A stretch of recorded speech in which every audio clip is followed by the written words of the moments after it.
Good evening, everyone, and welcome to the Scratching Post. We scratch at that gaming itch. It's a Tuesday. It's actually the last Tuesday of the month for a change, and meaning we're actually doing the show on time for a change. Shall I say that? And there was much rejoicing. Hey, there was indeed much rejoicing. Yes. It is that For time. you, audience, this is the most wonderful time of the month. For us, it's a Tuesday. I didn't realize we had the opportunity to make that joke on this show, but we do. Hello, everyone. My name, of course, is Eback, and I'm joined by Burr, Lemming, and Shadow. We're doing an unusual thing today. We're no kind of formal topic. We're just going to be talking about the games we've been playing, general news that tickles our fancy, and whatever comes to mind. Really, bit of an off-form middle of the year for us. Woo, yes, as Lemming puts it. So I'm gonna go. Some of us tired of shit. Yeah, to be fair, yeah, me, me as well. I actually did. That's the first time in ages I've actually So for anyone who knows me at my work, in playing, I have recently been switched back to being on the phones because I'm actually a trainer at my work. I'm now on the phones for at least a couple of months while we're between training groups, and. Yeah, it was weird being on the phone. It's also weird because I'm back to my flexi schedule, so I can work when I want. It's so weird. It's Hang on, flexi schedule with phones. Yeah. So my company. Can be done. That doesn't compute to me. Well, it's because so at our company we have a time, like, for example, we have what's called a core day and a core time. Basically, the idea is that my core day is Mondays, which is actually Tuesday too, because it's bank holiday. So in today, I must work at least 6 hours, but I can work at any point in that day. But we do have people who are contracted to say your core times are between That this makes time. sense. There we go. But I think there has to be people who are scheduled for specific times. Otherwise, you're going to have moments where it's just like people are trying to call, there's nobody there. yeah, but consider the fact that because where I think works is you either work 36 hours a week, 39 hours a week, or 35 hours a week. I was on 35 hours because I worked 3 hours on Saturday, meaning that brings you down onto the lower tariff. But of course, bank holiday Monday, it means it's actually 29 hours. I did 4 hours on Saturday, and that counts towards that 29 hours. So that means that for 24 hours, I then had 20 hours. I did 7.5 hours today. So that means between now and Friday, I have only just shy of 12 hours left, 12.5 hours. So it means if I wanted to, I could spread that across the 3 days, or, which is what I'm planning to do, I could do 6 hours tomorrow and 6 hours Thursday and have Friday off. So, yeah. That's the plan. Jelly. I know. Yeah, that would be so nice. It's such a the flexi time was something that I was such a joy for the company to introduce, and it means that if I want to, I could be like, I don't fancy working at 9. I'll log in at 10. You know. Yeah. But yeah, enough of my work. A 6-hour workday sounds like freaking. Well, a 6-hour workday while working from home sounds like joy to me. Mm-hmm. Yes. Yeah. Well, the thing, it is. and yeah, I mean, what's it? So, 35 hours divided by 5. That's 7 hours across 5 days. But if you do the full 6 hours on Saturday, you tend to be working 6 hours in the week. So yeah, it's worth it. It's worth it. But also, you might want to consider working like 9 to 1 every day, and then just have almost like extra, like 2 afternoons to yourself a day. There's a 2 reason afternoons a why. day. There's a reason why I work 6 to 2. Well, it's not technically 6 to 2 because I only take a 20-minute break unless I'm going out, and then I take the half an hour. But yeah. Dear God, give me a local job with flexi time and work from home. I swear. I mean, we are hiring in September. We do hire remotely, so there's that option. But yeah, that's something I could do if I wanted to. But because I've got 2 hours, I can either do 6 hours tomorrow and Thursday and Friday off, or if I really wanted to, I could just spread the hours over the 3 days and finish up at 1 each day. Wow. Yeah. And you could work 8 hours on Wednesday, then 4 hours on Thursday, and 0 on Friday. If I really wanted to, yes. Yeah, Shadow? I mean, I would offer that our place is hiring, but I'm not but considering the state of the NHS, I don't know if those recruitment for associate clinical coders are still open. They call them associate clinical coders. They're trainees. They're fucking trainees. Just I'll take a trainee position. Just stop me from having to open the mail at 6:30 in the fucking morning. Does anyone really hate that corporate speak of like you're an associate? You know, it's like just To me, associate means you're a fucking lawyer. yeah, no, they Yeah. mean trainee. They used to call like when I hired, I was a trainee clinical coder, and then for some fucking reason they were like, no, we have to call it the associate clinical coder, and then I became a senior clinical coder when really I'm actually, well, I am kind of senior. I have been here nearly 10 years. Shit. and the penny also drops. like- But I technically I'm just an accredited clinical coder. I don't like that. Also, I don't. It's my time to rant about work now. I don't like that my manager's been like, yeah, you could. It's just like Shadow. You could move up the ranks. You could become a manager as well. You could become a team leader. And I was just like, there is nothing in the world I would hate more than managing people. I am quite happy I'm quite happy on the shop floor doing my fucking coding. I come in to clock in, do my coding, and then clock out. That's all I want to do with my Yeah. life. I don't like my aspirations are not within my career. It's like in my place, I've been like, Lemmy, you've been here for 4.5 years. Why haven't you applied to be a manager yet? You know what you're doing. You've trained people. You know how to handle things. It's like, I have seen what managers have to do here. Yeah, I do not appreciate, for very little extra an hour, having to stay at least an hour or 2 hours a night. No. yeah, it's I'm very not weird. getting that level of stress.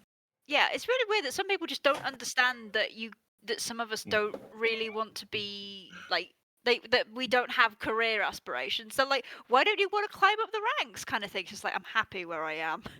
Yeah, I do it. My job pays for my hobbies. That's it. Yeah, same here. My job. It took them a long time to convince me to jump to training. But the one that did appeal to me at training is being a pass manual John, and also they're like, you also get to work half an hour less a day per day. Technically, I'm like, well, that is a definite bonus. What do you mean? Wait, no, but to get this, I work half an hour less a day, and I get a lunch hour, which is normally I don't. So I'm like, well, okay, to be more exact, I can choose to have a lunch hour, but it means that instead of leaving at 4:30, I'm leaving at 5:30. Whereas when I'm training, I leave at 4:30, and I still get an hour's lunch break during the day. So And you get less phone calls. I don't deal with any phone calls. So apart from the trainees, which they're I mean, easy.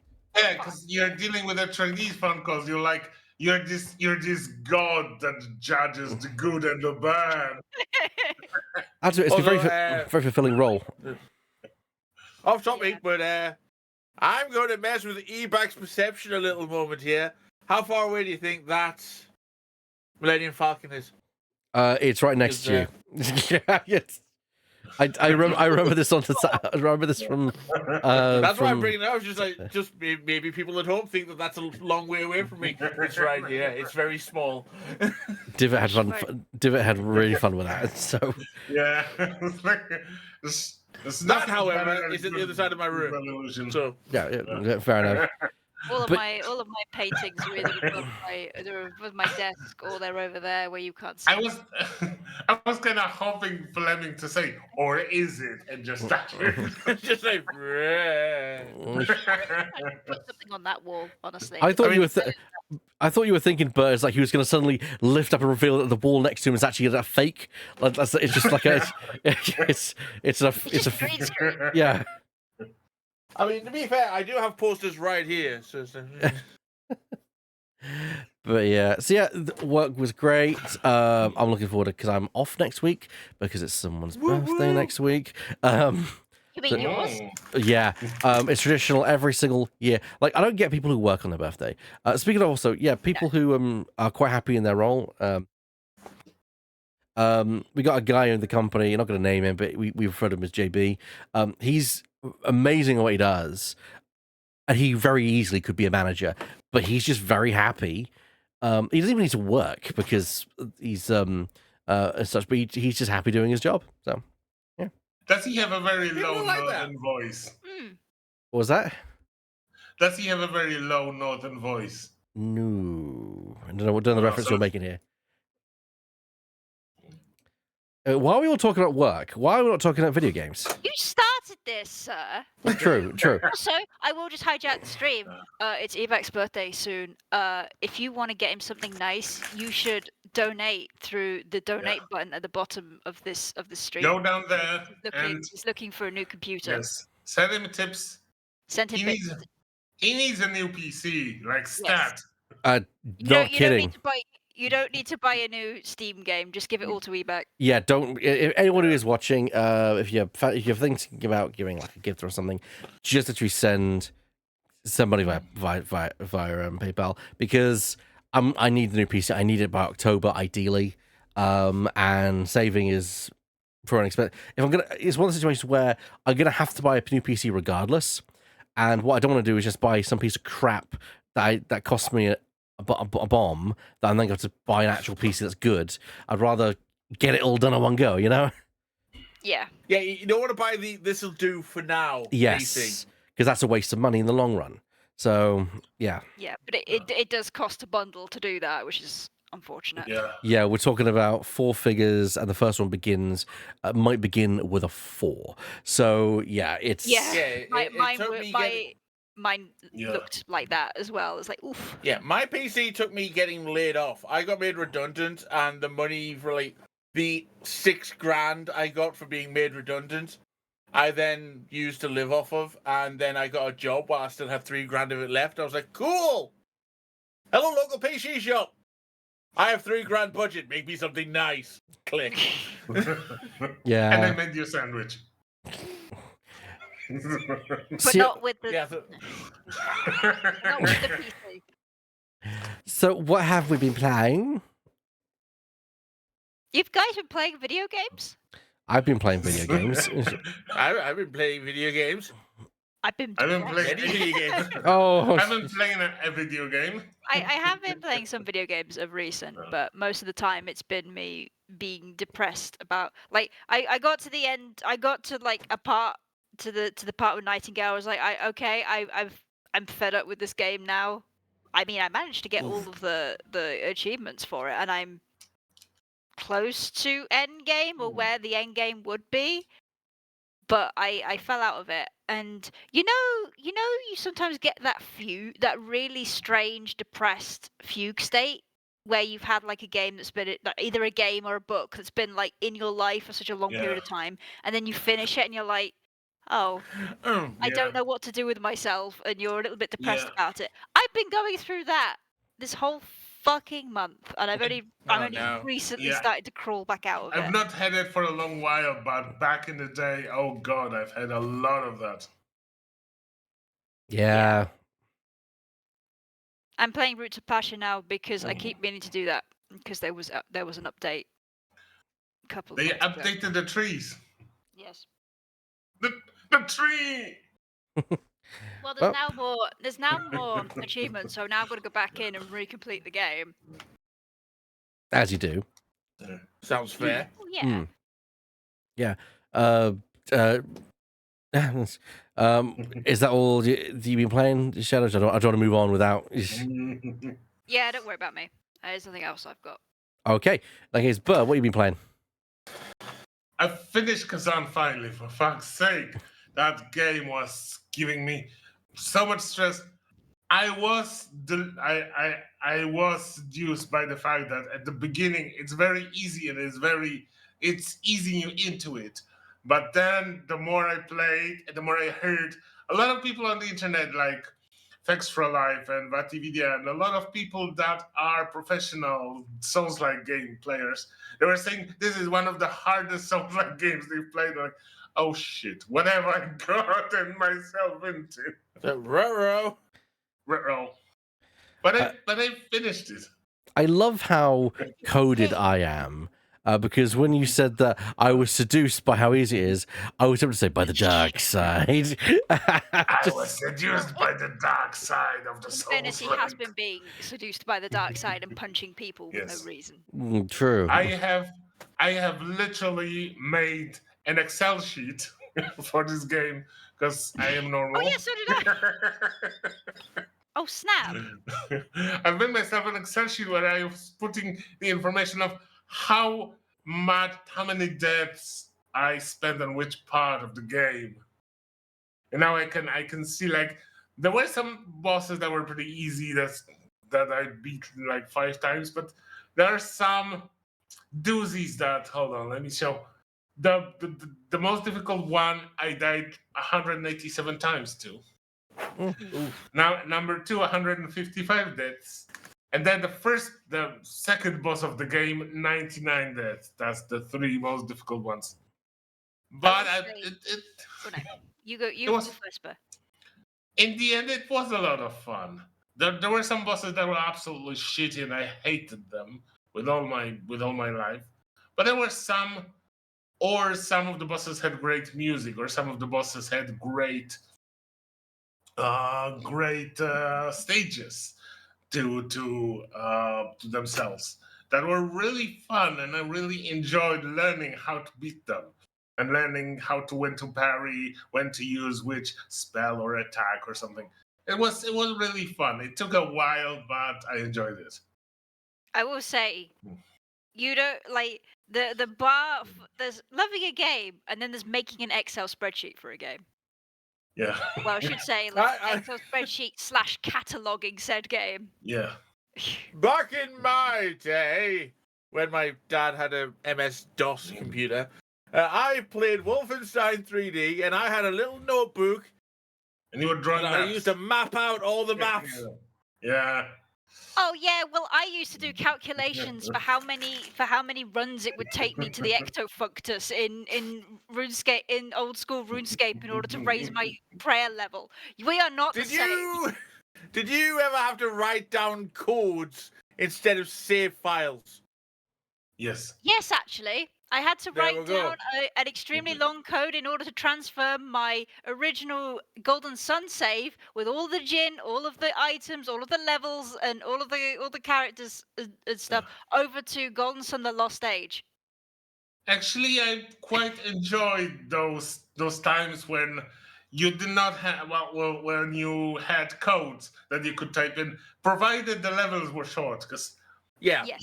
I definitely did not enjoy it when I was playing Dark Forces. No, fuck that for luck. Because I remember like- the games on the Mega Drive, such as Desert Strike, where each level had its own code, rather than just be like, oh yeah, no save files, whoop-de-doo. Yeah, No, so like, those are the days. Yeah, I remember. there were, I was gonna say, do I you think there remember were those 4 levels. those cheat code books that you used to get, and they would be Yeah. full of all the level codes for games? Yeah. That was I mean, That was- I gotta say, sometimes if the codes were like real words, the devs were really creative with the codes sometimes. I remember I really loved the codes. There was a game that's called UGH. It's a game about being and I shit you not, a caveman helicopter lift operator. And you were transporting cavemen from one cave to the other. It was really fun puzzle game. I wonder if it's available on that website that Shadow has figured out. I Where haven't the seen old it, games. but it's worth a look. It is on Play DOS games. Ooh, it is an absolutely brilliant game, and I loved it. And it had really creative words for the levels. It was like 85 levels or something, or 185. I don't remember, but yeah, it was super fun. I remember that we were spending with my brother and my cousins long nights. Instead of sleeping, we were just playing level after level of Well, if it's not on the collection chamber, it might be on my abandonedware, because they've catalogued quite a few. You'll probably need a DOS emulator to even run it, though. Yeah. Yeah. I hope it's gonna show up on something legal like GOG one day, because it was brilliant. We can only hope. Yeah, but also I started a different game that I think you might enjoy in a sense that if you ever wanted to play a JRPG but you don't want anime bullshit, that's a pretty great second option after Sea of Stars, which is the best JRPG that's not Japanese. Yep. Sure. And this game is also a francophone. I think it's also Canadian. I don't remember really. It's Clair Obscur Expedition 33, which I think is Canadian. You'll have to check for I me. think yeah, it's definitely French. It's Yeah. very French. It is. Yeah. I think it is genuinely French because Oh. the French president Macron actually mentioned playing the game, which Cla- brought it. Clair Obscur Expedition 33 is what you're talking about. Yes. I've heard of that game doing the rounds lately. How is it? I mean, I kind of see and kind of don't how people are absolutely obsessed with it and how they think this is going to be the game of the year and how much they love it. There's a lot of really great things to that game. It is the kind of, a flash in the pan, a bit like Baldur's Gate 3. But it feels much more double A than Baldur's Gate 3, because Baldur's Gate 3 feels much more polished. Maybe it's because Baldur's Gate 3 is a bit more aesthetically like drawing, cartooning, not as high fidelity as this one. Well, in fairness, they had quite a bit of time. Baldur's Gate 3, I think. That is also true, but Clair Obscur, I think, also had a lot of time, not as much. I think the thing with Clair Obscur is it is one of those flash in the pan games. Like everything came together at the perfect moment. Like Yes. And I have a bad feeling that companies are going to be trying to emulate that. Like they're probably doing Baldur's Gate 3, and they're just not going to get that. Which is absolutely against what Sven Wink said at the end of last year's TGA, when he said that the next game of the year and the subsequent games of the year will be from companies that make a game that they love to make and love to play, and not for money or popularity. And this is exactly what Clair Obscur was. People just left the job. As I heard, the guy that created the Sandfall Entertainment, he was working at Ubisoft, I think. Guillaume Broche, yes, employee of Ubisoft. Yeah, and he said that if he wanted to convince the powers that be at Ubisoft to make his game, it would take him like decades of convincing them. So he decided it's easier to just quit, create their own company, and make his own game with blackjack and hookers. Yeah, and he was right, and it feels a lot of feeling, a lot of vibes that I have from this game. It's like a bit like Life is Strange, but even more like the older Don't Nod games. Have any of you ever played a game called Remember Me?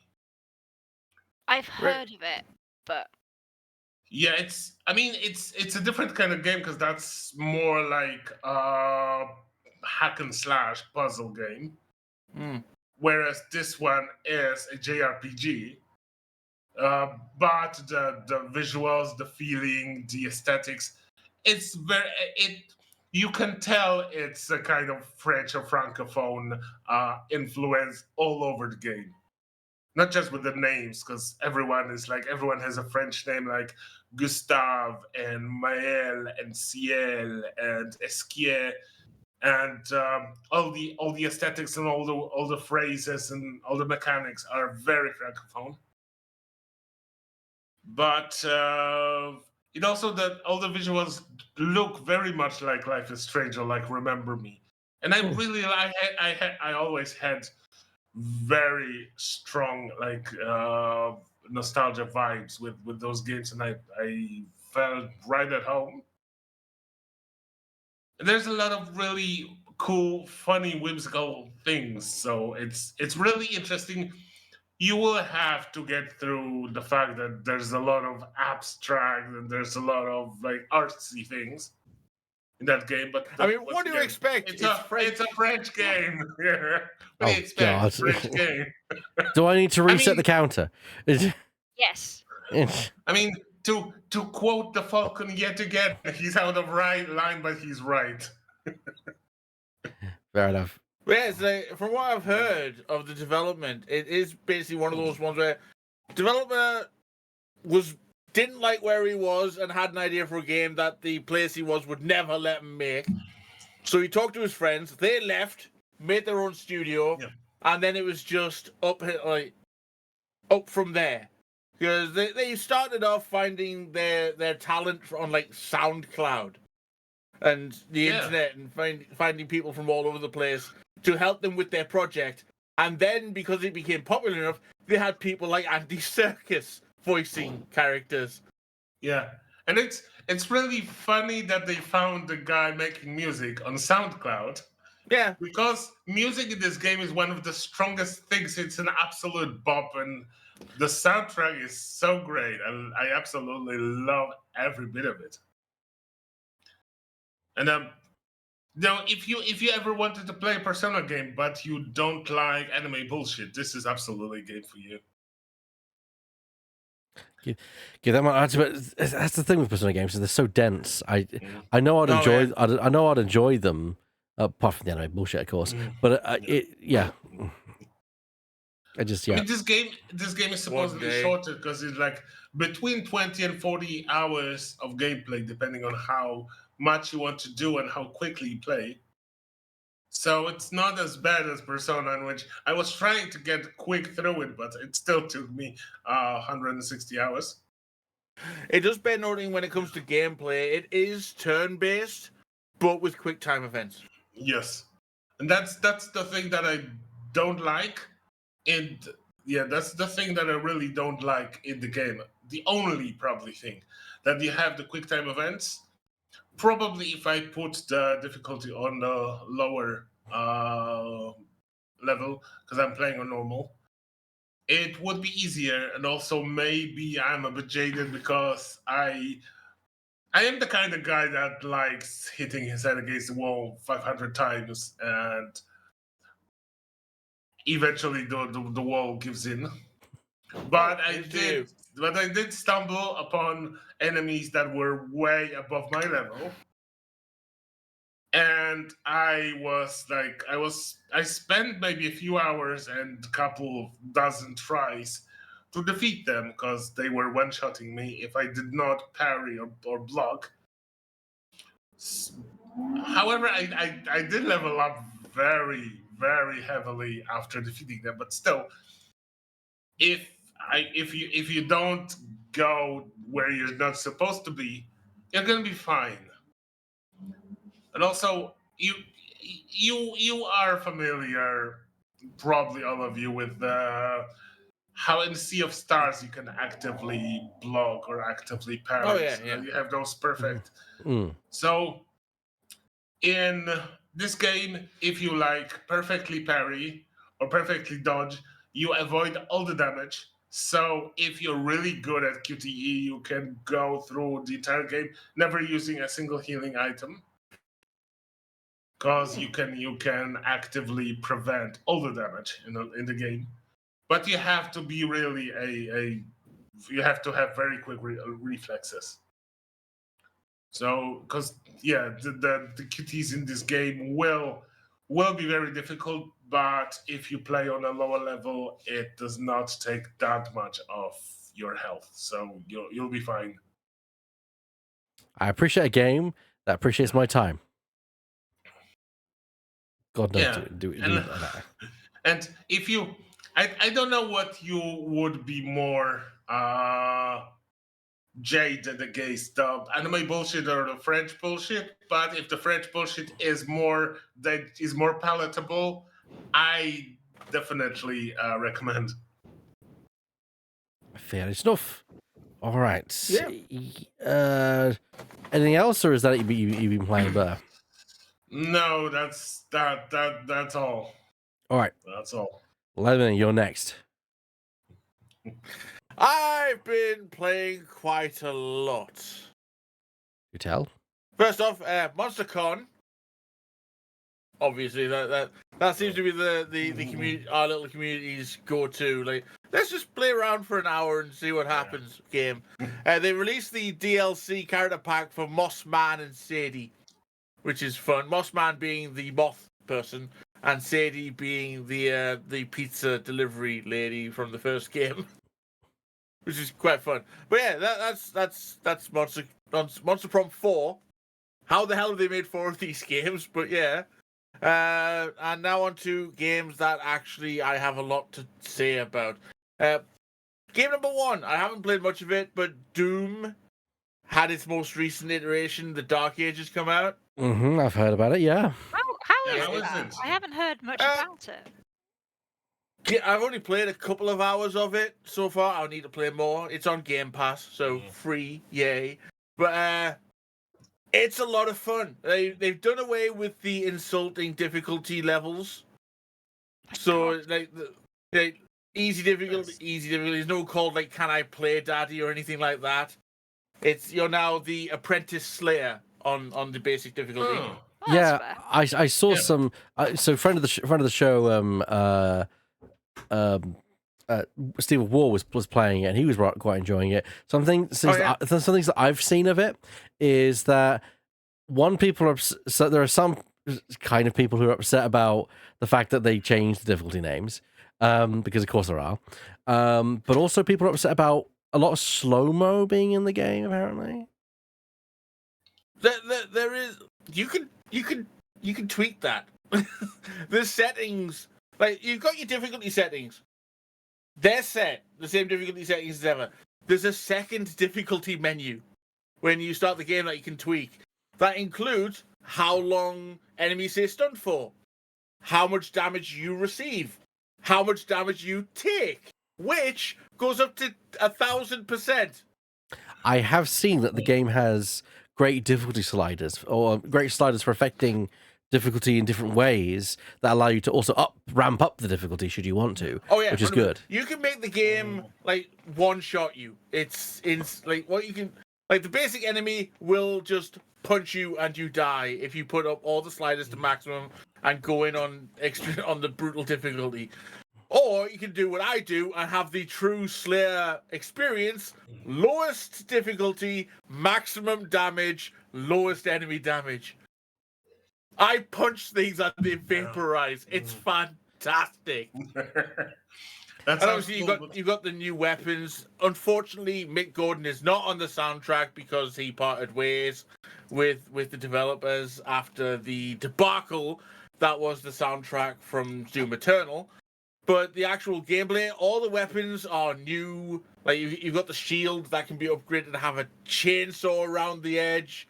You've got a splinter gun that literally you put a skull in it and it chips pieces off the skull and fires them at the enemy. That sounds cool. Very Mate, Warhammer. Very Warhammer, very Doom, very metal. Oh yeah, it's very brutal. Yeah. And the Doom Slayer is the Doom Slayer. He is the dude locked up in a cage until the worst possible opportunity, and then he's thrown at the enemy just to see what happens. That So, does. oh, they're getting overrun. Unleash the Slayer. Boom.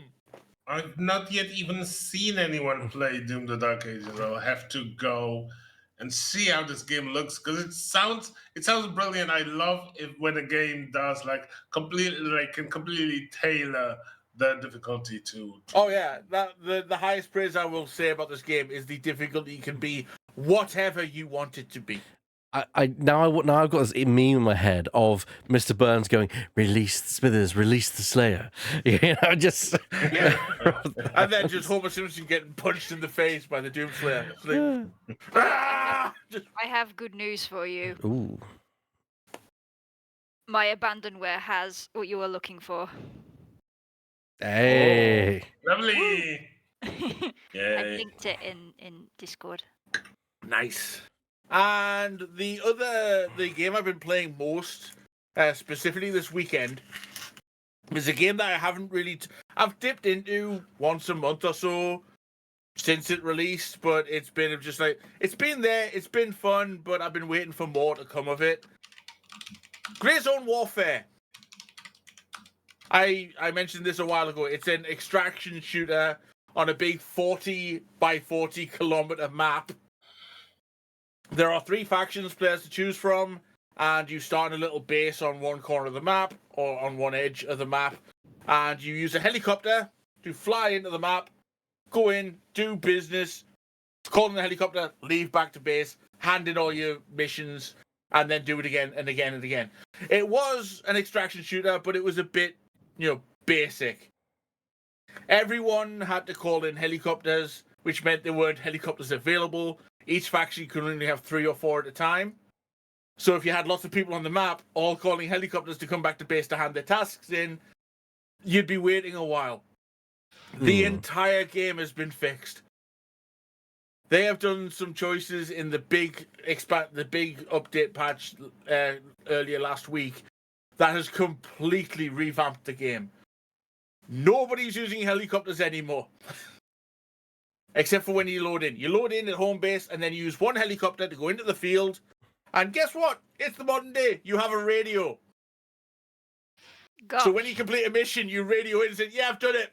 Cool. Next mission. Keep going. So you're not zipping in and out all the time. You're going into the field. You're doing a mission. You get your next mission. You go to that point. You do the next mission. You're staying out in the game for extended periods of time. And even better, they've added little forward operating bases in certain locations that you can go in and capture. And your other factions can go in and capture it as well. So there's a little interplay there between who holds which points. And if you hold a point, if you die, you can respawn at that point. You're not going all the way back to base. You can spawn at that point. And if you're on one of these forward operating bases, you have access to all the traders, your inventory, everything.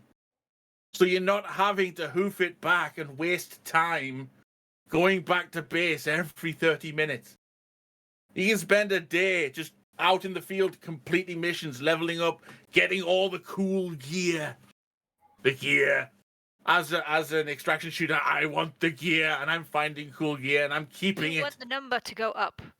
Yes, I want number to go up. I'm currently level 14, and it is going very well. And then the fact that you can go into the PvE mode, you can go into warfare and fight other players from other factions, or without making a new character or anything, you can just go, oh, I don't feel like fighting other players today, I'll go into PvE mode, where there will be other players, but there's no combat.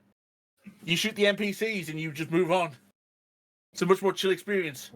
And your player character, all of your progress, all of your stuff, flits between both. You don't have to think about it. It's just, oh yeah, I feel like doing this today. Cool. Well done, devs. You're doing a very good job. I played it all weekend. Oh, there you go. So yeah, that and Grand Theft Auto 5. Grand Theft Auto Online, I need to play more of it because I want to get the Vulcan bomber. I mean, yeah, we've been talking about potentially getting Lewis and some people together to do like a weekly crew thing. But Yeah. we'll see how they go. I very much, especially with the build up to Grand Theft Auto 6, I'd be very much down for that as like a lead up to GTA 6 kind of thing. Yeah. Yeah. Is that it? Getting Yeah, everyone. Sorry. You go and do No, your go. I feel like the grandma like handing over a dollar bill. Like go and do your crime, children. Yeah. Oh yeah, there's one more. Forgot about this one. Warhammer 40,000 Tactics has had a PC release. Oh. Oh. The mobile strategy game that you will often see on YouTube. Fleming, did you see the news Oh, About- yes. about the Yeah. definitive edition? Yeah. I thought so. I saw that and I was like, I'm sure Lemming knows, but yeah. So for the audience, there's been a Warhammer Warhammer Festival of recent, and basically they have announced that Warhammer is it the second one? No, it's the first one. It's Dawn of War. Yes. So Warhammer. The original Dawn of War and all of its expansions are getting a remaster.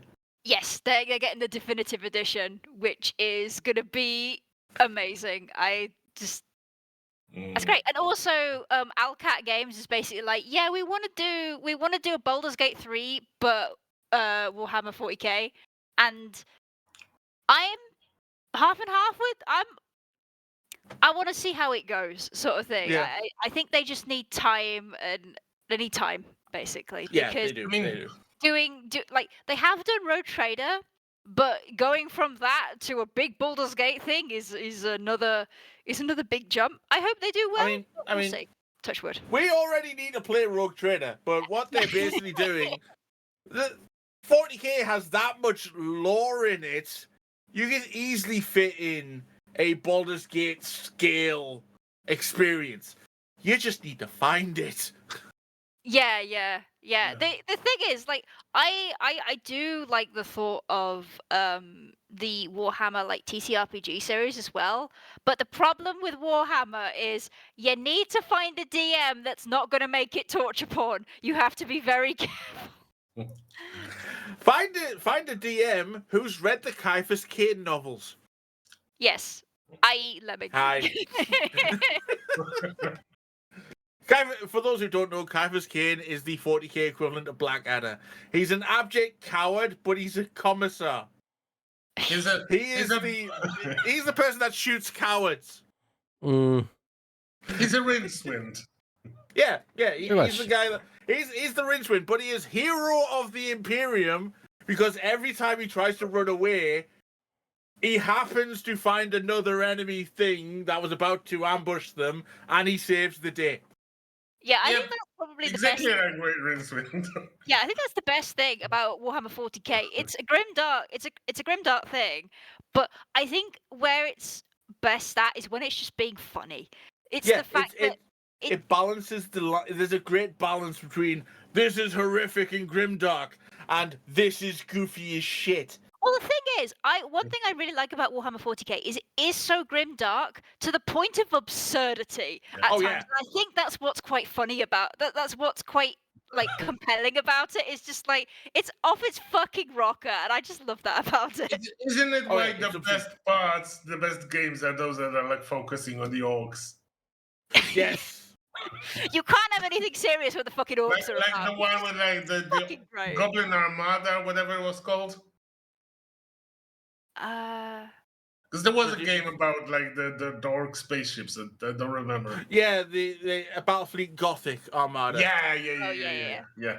With the Dauntless Light Cruiser.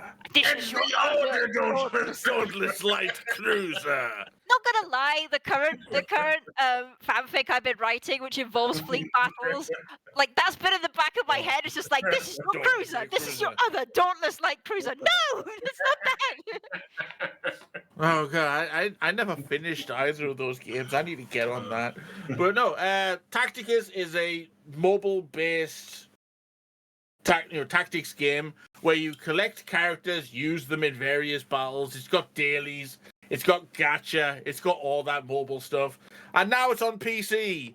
And for being a mobile gacha game, the PC port is good. I only have one issue: you can't port your save over. No. I played for like a 6 months on my mobile before I uninstalled it and moved on. That progress does not port over to my PC save. I've had to start fresh.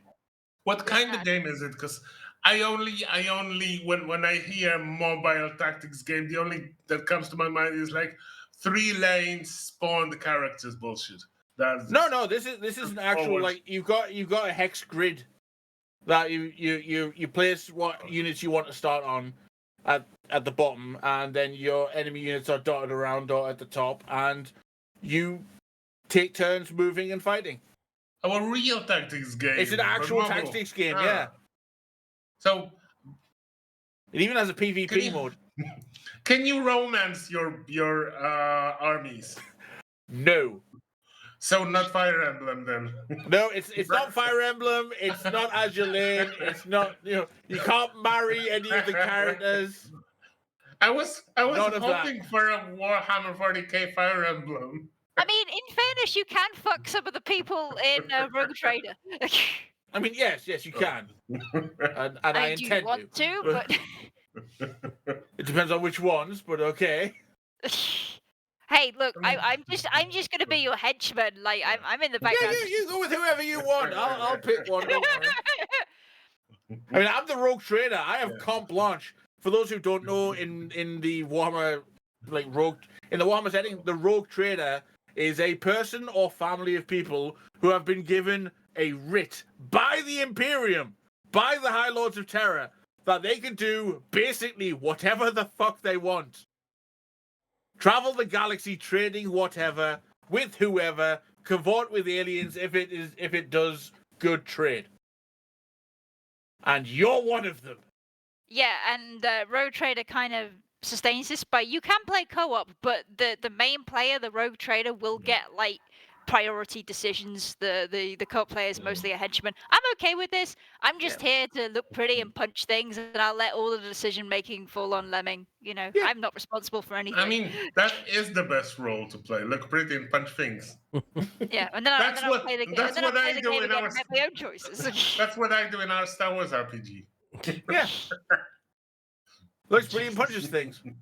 I look pretty in a pants and I punch things. And then I have to stop the fucking fight. Yeah. No. Well, we stopped the fight. Oh, To be fair, it was fun. Calling back to Sunday, I did nothing until I left and came back with a big gun. Well, no, in fairness, if it wasn't for you, the guys that were squaring up to me would not have put their guns down. Yeah. So... Yeah. You saved Shadow's life. I'm just saying, I did nothing and I was the most important person there. Exactly. You were the insurance. I was like, I currently have the biggest gun right now, but my friend, he's coming back in with his big gun if anybody starts any trouble. Meanwhile, Connor and I were horribly betrayed by his dice throws. Oof. But that's hilarious at times, you know. Oh yeah. I know. I mean, that was very Indiana Jones, because I can see that as a part of an Indiana Jones movie where Indy is getting into a fight and Marcus is trying to break into a door, and constantly between being pummeled, it will be like, "Hurry up, will you? Don't rush me. Don't rush me, Indy. It's a complicated lock." I must admit, when Connor was struggling with the door, I was like in the back of my head, I heard, "Oh, this is why game devs hate making doors." Yeah. I mean, there's million reasons why the game does hate making doors and ladders. Yeah. I always find that quite funny because everybody's like, well, what's the hardest thing about game dev? And the game devs are like, doors and ladders. Fuck Doors and ladders. and, and clothes. and clothes. Yeah, I mean, it's why. I mean, I'm going to talk about. Is that all you've been playing, or is it? Yep, that's everything. Move on. Whatever you need to say. Well, just things I've been playing that I've really been enjoying.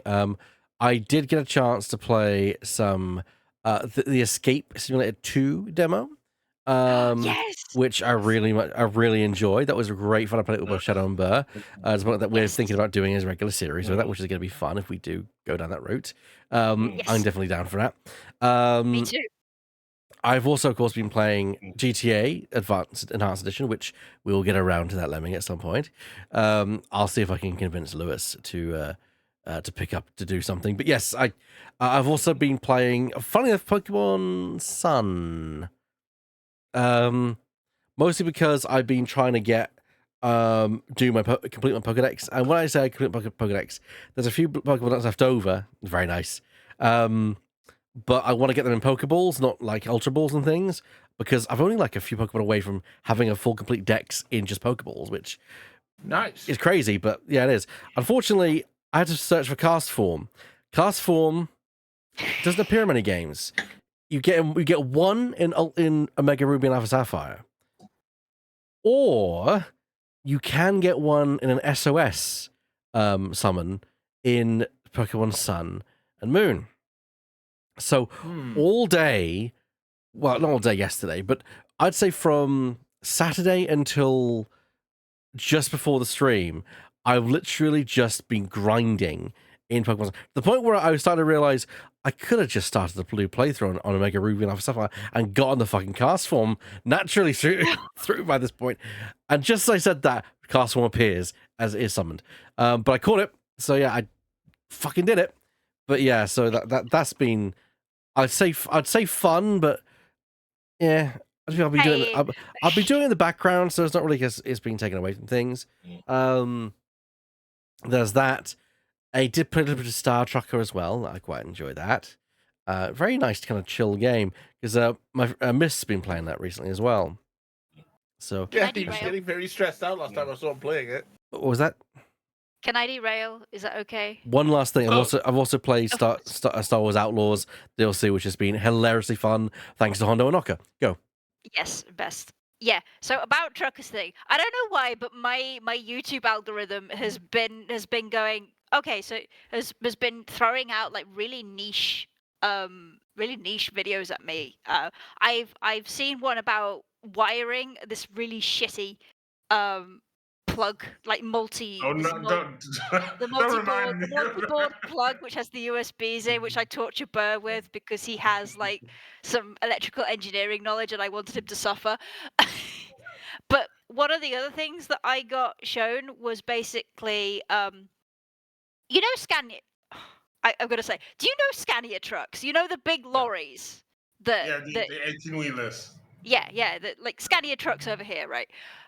They don't have those in America. They have the big trucks. And I will say, like, US trucks always look really nice. They always have a good Big sense of rigs. style.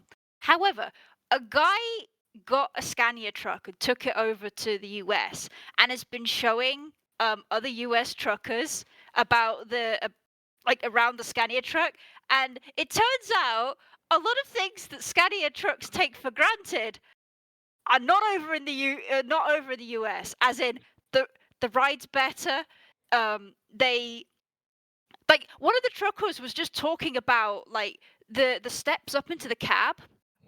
The steps up into some of their rigs are uneven, so it's like 1, 2, big step kind of thing. But the Scania trucks is like climbing a ladder. It's very even, like 1, 2, 3, and like I didn't even consider that that's technically a I don't want to call it accessibility feature, but it kind of is, because when you have uneven steps, you're constantly thinking about it because you're like, okay, here's the big step, and now I have to be careful with the other two. But like, if you're just climbing a ladder, you're just like, oh yeah, I'll just go up. You stop thinking about it, kind of thing.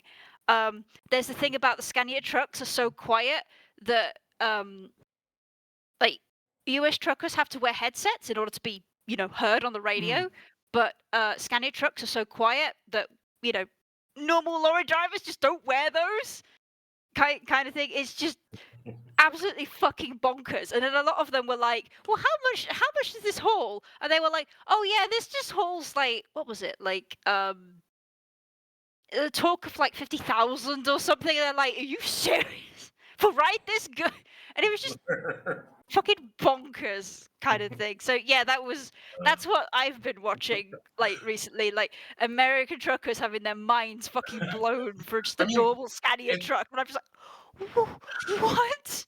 It kind of feels like bringing an electric kettle to USA and showing to people. It was a bit like that, and it's like, oh yeah, like the truck will calculate the load for you. It will rebalance itself, and they're like, are you?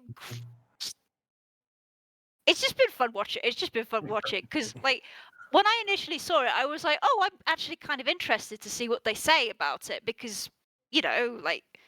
But no, they were just like, this is so many more mod cons than we're used to, and I'm like, you poor bastard. You poor buggers. Yeah, They've just seen a truck from the future.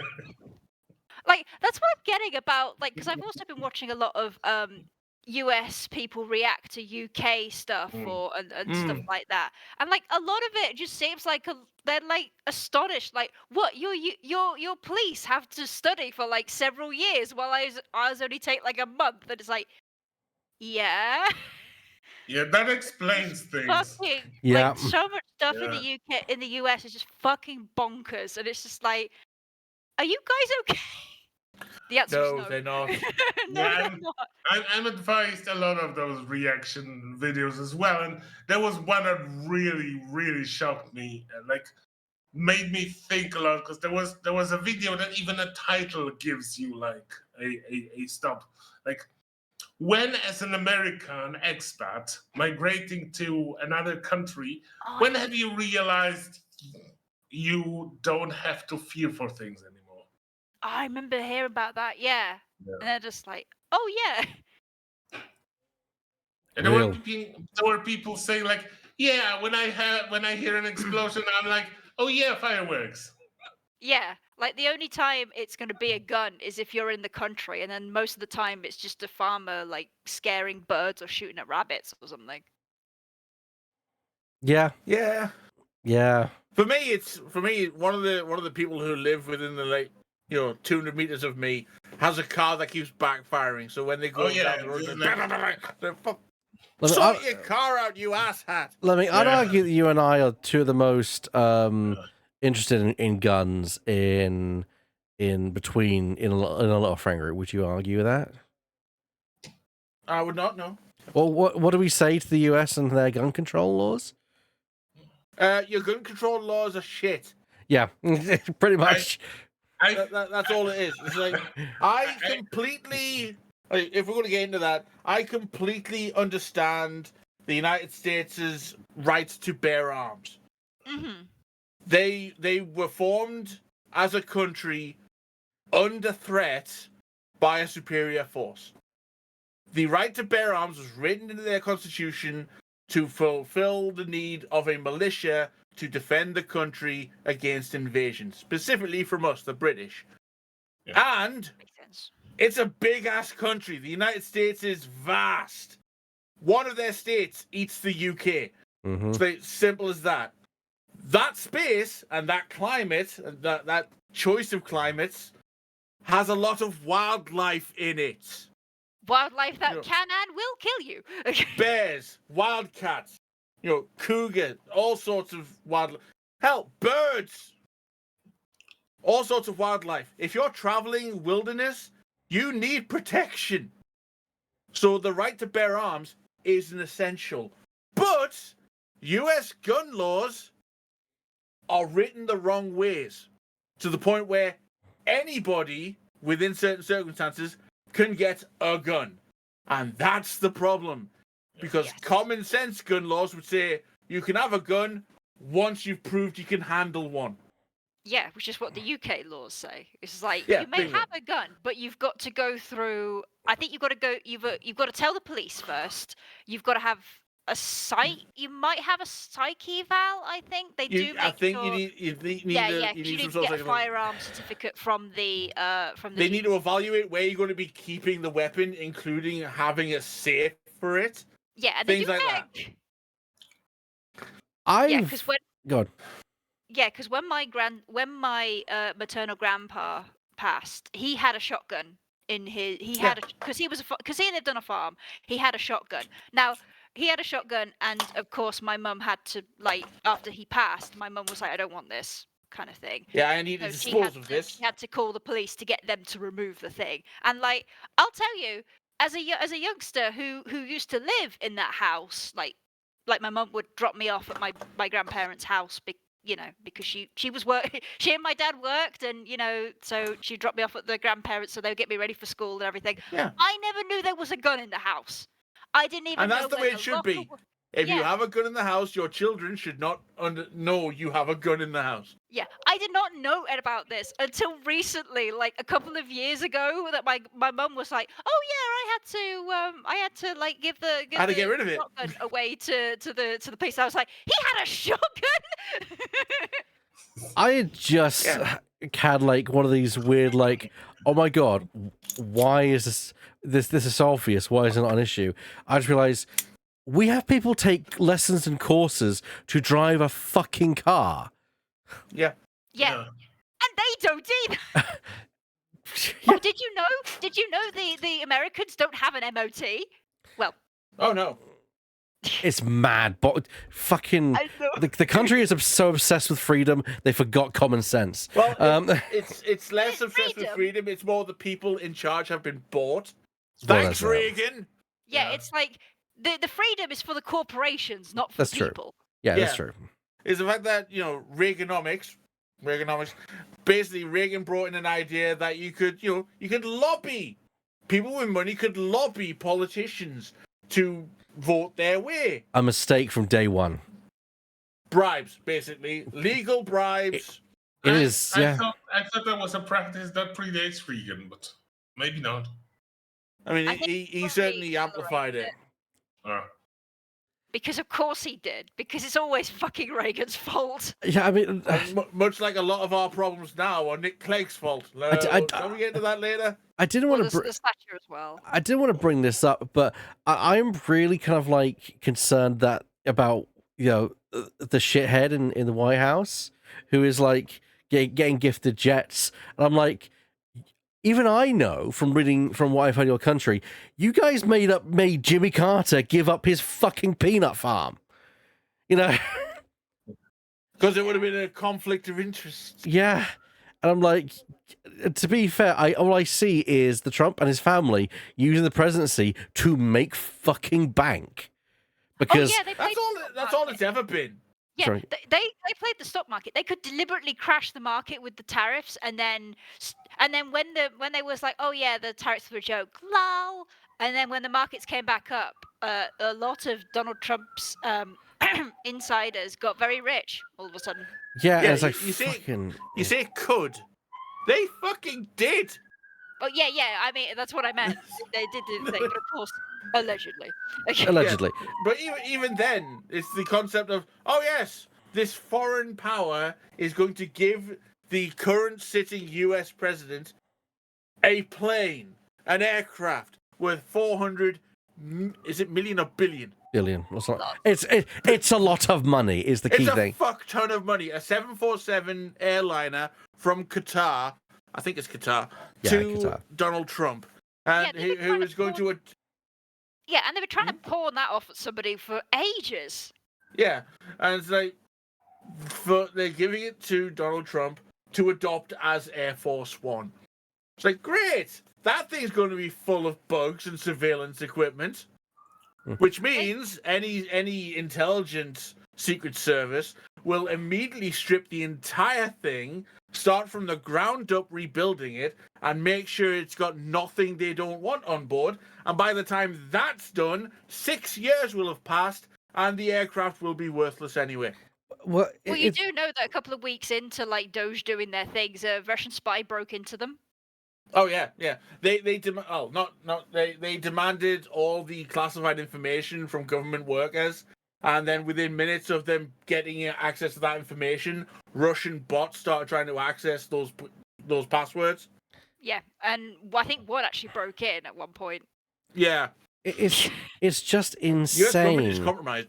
It's just fucking insane to me, like that people are like, and this is okay. I'm like, and also they act like he's a good businessman. He's a fucking con man who's found his way into the White House and is using the White House to line his fucking pockets. he's never Anyone been who calls him a anyone who calls him a good businessman, like, yes, he's managed to stay a millionaire despite being bankrupt 7 times. Yeah. Seven fucking times. Because it's a business decision. Yeah. Yeah, like look, sometimes bankruptcy happens. Like bad things happen to people. It doesn't and that happen happens. 7 But times. yeah, seven times is a pattern. 7 times Yeah. is like, are we? Like- Should we be giving this person money? Like, in my day job, I read letters every day from people who are, like, being declared bankrupt because of whatever reasons. It happens. It doesn't happen 7 times. Not Once it 7 happens times. once, you're put on registers to stop you from ever having that sort of authority over your money ever again. You remember when Trump did that whole thing of like, oh, I'm working at McDonald's to show that I'm a thing.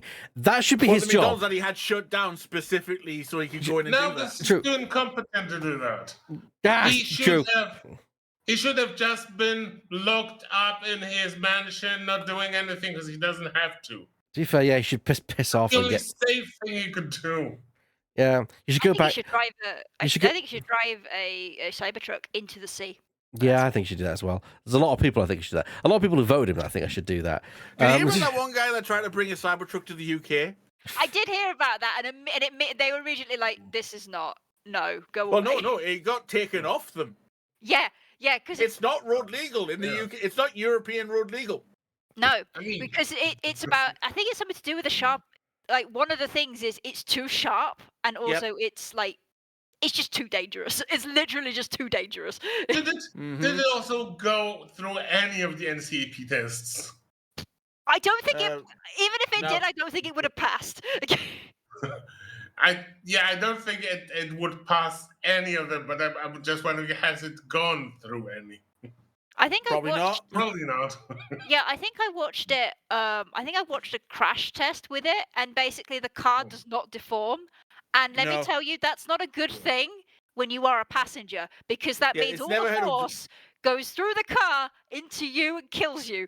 Yeah, it's never heard and of also sets itself on fire, because of course it does. Yeah. Yeah, they've never heard of crumple zones. Yeah. Switching topic, what I've been watching with a good friend of mine in the chat lately this month that I'm really enjoying is Andor. I need Yes. to catch up on that. We're not going to talk about any spoilers, but all I'll say it's probably some of the best Star Wars I've seen in a long time. Bear in mind that I'm also very easy to please when it comes to Star Wars. I've enjoyed pretty much most of the things Disney put out. You know, I thought Andor was still spectacularly amazing.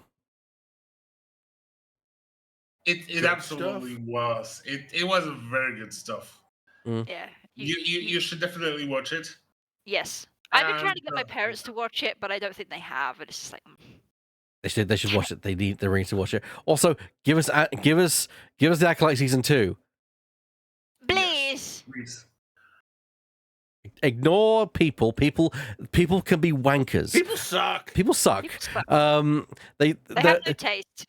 I'm kind of upset by the fact that we're in this weird period of things where there are things being told this is bad when actually it's like it's not bad, but it's there. You know, it's all right. You know, like Yeah. I keep telling, I still see people say the Star Wars Outlaws is bad. I'm like, it's all right. It's an all right game. Nothing is allowed to just be mediocre anymore. Yeah. Like or just good. Like mediocre or good. Like I'll go to bat for Mass Effect Andromeda. It's not like a super good Mass Effect game, but it is just good. Now they've actually fixed most of the bugs. It is just like an alright game. And like I'm sorry, like yes, if you give it to an untested studio, you are not going to get like AAA like fantastic stuff. But it is an alright game. It's perfectly passable kind of thing. But like no, we can't have perfectly passable. It's completely shit. It's like okay. Like I can like this is not me saying like this is not me saying that it shouldn't be worth its AAA price. Oh no, yes. I can understand people paying that price, getting what they got, and being like, "Well, this is shit." Understandable, like that is fair enough. But what I'm just saying is, like, it on its own, like, price removed, it's an all right game. It's completely it's okay. It's okay to like Mass Effect Andromeda. It's not great. It's not like amazing. It's not the worst piece of crap in the world. Relax. Yeah. Chill, dude. Yeah, unfortunately, all those noises, all those voices that say like that you are against, all those are the outliers, and they would be people who are making games. They're the defining things in their life. So the games have to be brilliant. The ones that they love, they have to be the best thing in the world because they define them. And also the hatred to some games define them too. So those hated games have to be the worst in the world as well. And also there are people who are doing the culture war through games. Mm-hmm. Yeah. And because there is a woman in Star Wars Outlaws, it has to be either a 10 out of 10 or 1 out of 10 game. It cannot And be in the middle. she had the temerity, the gall even of just looking like an ordinary woman. Yeah, Yeah. she The looks. audacity. She looks fine. She looks like a standard She looks woman. cute. Yeah, it's, I will admit I am slightly biased because she looks very similar to me. So every time you're dunking on so every time people are dunking on them, I'm like, I see how it is. Hey. Yeah. Yeah, like I don't take it personally because of course it's not me. Yeah. But at the same time, it's just like, oh, I see how it is. But yeah, but also people were showing the photos and the videos with the actress playing K-Bass, and she looks absolutely fine. She looks Yeah, nice. exactly. Like I am fully convinced of the people who get like their knickers in a twist about like female characters looking slightly masculine. I mean, they were trans investigating fucking Emma Frost from Marvel Rivals. I mean, Jesus Christ. I don't think these people have ever yeah, Lemming. I don't think these people have ever like talked to a woman in real life. They've not No. gone out and People- touched grass or talked to a woman. Were people trying to say that Emma Frost, the fictional character from the X-Men that's been around since like Is the technically 90s, a man? is- Yes. It's because her jaw was slightly square. she Yeah. has aristocratic features. These Are you people are She's the off their White fucking Queen. rocker. She has a- Are you saying she has the Habsburg jaw? Aristocratic features. it's always the jaw, No, but- isn't it? Yeah, it's always the jaw. Yeah. It's like if a woman has a slightly square jaw, something that I kind of slightly have, like they're a man. It's just like, Because have you never Well, met a woman in your life? I mean, those are people who only see women in Overwatch porn. So yes. Yeah. Or see like Yeah. the very very kind of demure, sensitive, and certain their idea of a woman is such a stupid Yeah. it's such a reductive idea as well about Yeah. what women can be. And I'm also going to Cue shoot this. the- I'm also going to shoot this cannonball at a certain set of people who like children, or at least, okay. I'll re-say that they like anime women who look like girls, shall we say, who look very similar to small children, shall we say. Oh, And yeah. I just have a little bit of a suspicion about these people. There's certainly a narrow eye, like kind of like yeah, so mm, I know the words. I'm not going to say it out We're loud. not going to say the Just in word, case- but I'm yeah, we're just not gonna saying there are some people who are very suspicious about who they like. And I'm not talking like small women kind of thing. I'm talking about, you know, like the anime women who look very similar to preteen girls, and it makes me extremely uncomfortable. I mean, I but- rescind what I said about children. But yeah, I know what you're talking about. People are basically characters that are designed to look like a certain way, shall we say? Yeah, it's like they're Yeah, 1,000 years old, but they look like that. Mm-hmm. Yeah. why Yeah. did you draw him like that? Yeah. I mean, it's something which I think was a great comment I saw earlier is that we're not shitting on people not engaging with some certain aspects. Like, for example, you're allowed to not like something. It's just that the adult thing is to just move on. You know, Yes. there's plenty of content that's made for you. I know people will say, "Oh, so I'm not made this content is made for me." It's more the fact that you're okay to judge whether. I mean, I don't watch soaps because soaps aren't made for me. But if there was a soap that came out that appeared, but if Star Wars did a soap opera, I might watch it because I'm a Star Wars fan. But I'd also be conscious of the fact that it might not appeal to me because it's, you know, it's not designed for me. That kind of thing. I've gone into games before and just played them and been like, I don't like this game. I'm not vibing with it, but I'm pretty sure to whose demographic it appeals to, they'd really like it, kind of thing. And then I just move on. Lemming? I was just going to say, like, cue the image of Emma Frost that I posted in the X match earlier today. Mm. Just to blow everyone's minds, did you know Emma Frost is canonically from Boston? I did not know Was If you Was- thought she was British, it's because that's what she wants you to think. Ah. She has a Boston accent. that. That's hilarious. I love that. But someone, I saw a comment on Reddit. It was on a certain Reddit thread, so I'm going to quote it. where you'll really guess who it's about. I'm going to quote this directly.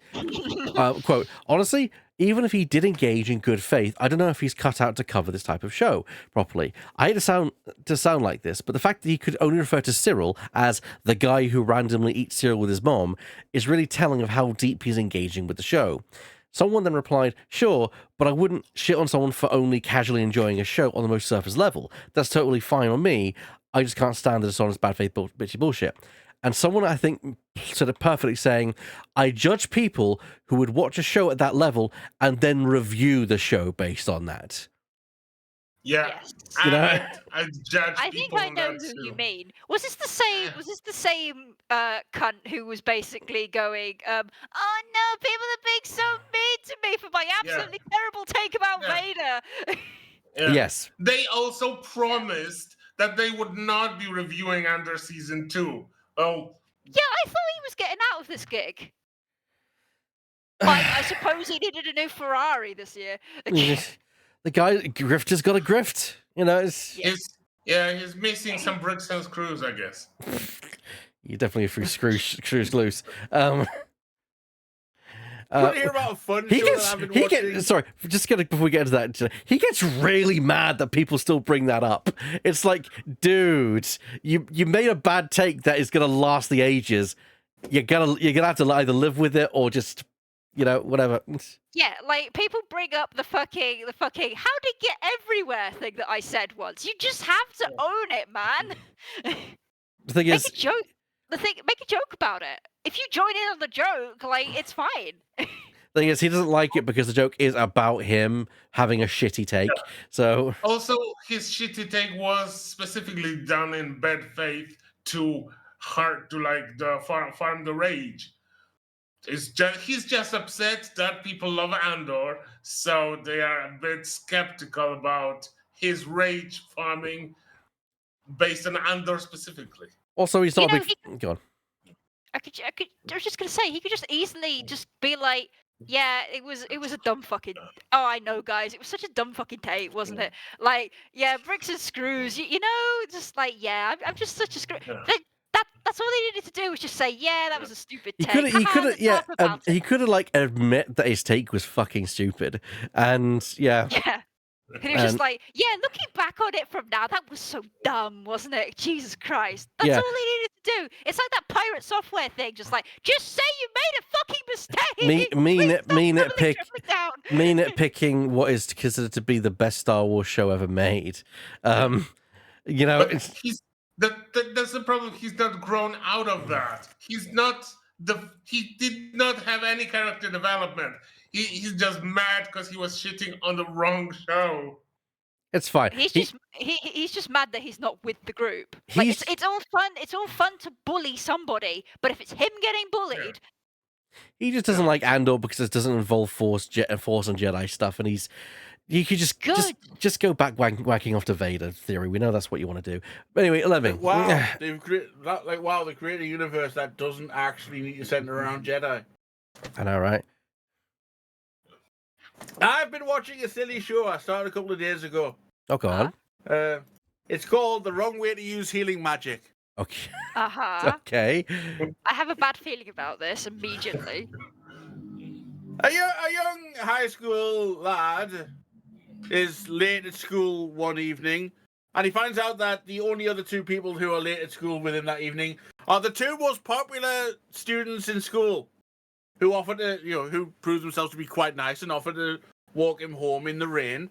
Oh, that's quite nice. That's nice. Yeah, quite nice of them. And partway home, they get sucked through a portal, and now they're in a fantasy world. It's an isekai. But no one gets hit by a At least truck. they get hit by a truck this time. No, he doesn't get hit by a truck. They get summoned from another world. It only happens that the two popular kids are the people they try to summon, and he got pulled along by accident. Oh. Oh. Oh no. So they have the ability. He's, his friend, the popular guy is the hero. He's going to have sword skills, and he's got light magic. He is the archetypal, JRPG hero. And the young lady is going to be a mage with his rapier and powerful fire magic. He gets the green magic. That's healing magic. Oh, you mean the What best he doesn't power? real. Oh yeah, 100%. And what he realizes, I've now been recruited into the rescue squad, and their way of training is to make me run until I can't anymore. Oh, so like the US PE system then? Oh yeah, basically yeah. But the fun part here being, once he unlocks his actual ability to use his powers, he uses it to heal his muscles, and he can run for longer. Which Yeah. basically means he's using using magical healing power to heal your muscles, to work out more. Basically means he ends up with super strength. Hmm. I'm Oh, up to well. episode 4. He's punching bears. Yeah, sounds about right. Why? No. Not Sorry, not approved. you. Not Polish bears. Don't worry. These are like magical evil bears. All Polish bears are. Well, if you're evil, what are you doing here? I mean, on the other hand, we don't have that many bears in Poland, though. They all, for some reason, they all prefer Belarus and Ukraine and Slovakia. Yeah, they could all go to Ukraine and eat the Russians. Please do. Yeah, Yeah, Yeah. please. Yeah. please do. Yeah, Or can at you least- imagine being with two, like getting isekai to another world and then realizing you were an accident? It's like, oh. Yeah. Yeah. I can see Yeah, that. I thought I'd lower the tone by mentioning that show. Oh, that's fine. Yeah. But it's fun that that guy made the most out of it, and like Oh yeah. that. I hope that the show continues with like creative ways of using potions and healing things or upgrading things. I mean, the last episode ended with him doing push-ups with 2 concrete blocks, and his teacher sat on his back. So Sounds like typical anime protagonist things. basically, yeah. Copy image. I'll just Meditating copy this under image. waterfall, that kind of shit. That kind of shit, yeah. Yeah, that sort of thing. I mean, Is meditating under the waterfall the same thing as just standing in the shower thinking? Yes. Yes. yeah. It It's- doesn't it's- matter that it's a man-made waterfall. Yeah. Exactly. Yeah, it's the thing is they did not have showers back in the day, which is why they meditated under waterfalls. Yeah, I will say, Yeah. like I'm gonna tangent the fuck out of this conversation. Let's Um, go. Yes. Why is it that it's always like really hard to get into the shower, and then once you're in the shower, you don't want to leave? What? Why is that? I wish I I knew. don't have that problem. Do you not? No, because I coax myself into the shower by having music. Oh. Well, I have a phone, like most people these days. I have a phone. And unlike most people, I don't use Spotify. I have loaded 60 gigabytes of music onto the internal storage of this phone. Oh, neat. I set that music going as soon as I wake up. Oh, fair I enough. have a waterproof speaker with a suction cup in my shower. Honestly, That gets me into the shower. yeah. I must like invest in like a waterproof like radio or something.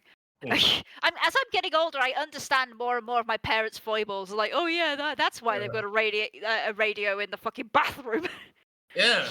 Exactly. Yeah, I mean the speaker itself is only like £10. So get yourself a wireless Bluetooth speaker, hook your phone up to it. I leave my phone in my bedroom. The shower's over there. It's just it's within plenty of space to connect, Oh, and it fair works enough. fine. Also, with age, the bowel movement gets very iffy, so you need to have something to do in the bathroom. Yeah, There's without only having your phone on you, because having your phone in the bathroom is. There's only so many times that you can read the labels on a toilet cleaning. Trust me, I keep thinking I should keep like a book in the bathroom for when stuff like that happens, and then I don't keep one there, and then the time that I need it, I don't have it. Like, just fucking. Oh my fucker. god, may I propose implanting a custom from a different country? What? I would need to confirm that with drifting, but I've heard most of people in the Netherlands, they have a birthday calendar in the toilet. Oh. It's a calendar where you mark everyone that you care about's birthdays, so that when you're like occupied on the throne of porcelain, you peruse the calendar like, oh, Shadow has a birthday in 2 weeks, huh? No, the only thing that stops me from putting a book in the bathroom is I did it once, but the problem is it's usually so long between times that I need it that I lose the plot of the story. Ah. So I need to have a book that's non-fiction in there. Mm. But I No, don't you currently can have one. fiction. Just have fictional, like, no, have fictional books that don't rely on a story. I, for Yeah. example, have a Haynes guide. Hmm. You know the That is Haynes a good- guides. Yeah, that Yeah. is a fair point actually. Yeah, I have the Haynes guide for the Panavia Tornado. Oh, neat. Yeah, Oh. with, you know the aircraft, the swing wing Yeah. fighter aircraft that the British, American, not the British and the Germans used for a long time. I've got the Haynes guide for that. I left that in my bathroom for like a year. Yeah.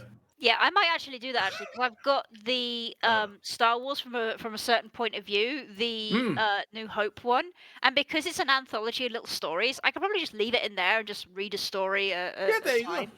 That would There probably. is one thing that I would suggest. Well, two things that I want to suggest. One is that you want to put there a book that you would not be worried if they get a bit soggy because of the moisture in the air. And also, I don't like the fact that there's a lot of unpleasant particles if you know Well, I just put it in a cupboard. in the air. Well, I put it in a Because cupboard. if you leave so it out, it's it not really will possible to get visibly damaged. Yeah, but also another thing, I would also advise a tour guide of sorts, like Tuscany or Japan or something, or New Zealand. Things that you can like without focusing on the plot,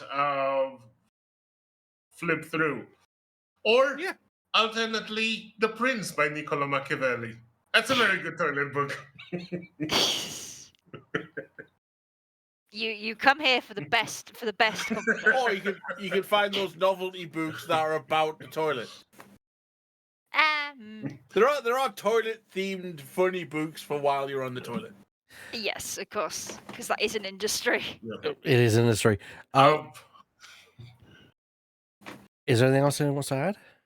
Yeah, just wanted to add that one day I had a FaceTime with David because he and Angela were in a store and they were looking through a sort of collection of penny smuts. And they found some Polish books and they called me to show me. Oh God. So maybe some sort of penny smut you could take, and you could take a pen, and while you're occupied, you can like scratch all the names and replace with Gambit. No, I am curious now. What smut do the Poles write? No, actually, those Polish books they were some sort of B or C grade fantasy books, not smuts, or maybe both. I don't know. The blurb at the back that I was translating for them, they didn't suggest that they were smuts, but they absolutely showed that it was a horrible read. Well, they usually have like really flowery language when the protagonists get down and dirty, as they say. Sometimes too flowery. Yes. Yeah. Yes. So we got about 15 minutes to the show left. I want to kind of move on to some a bit of levity and then something a bit serious. I think let's deal with the serious, then we can move on to levity. Do you agree with that?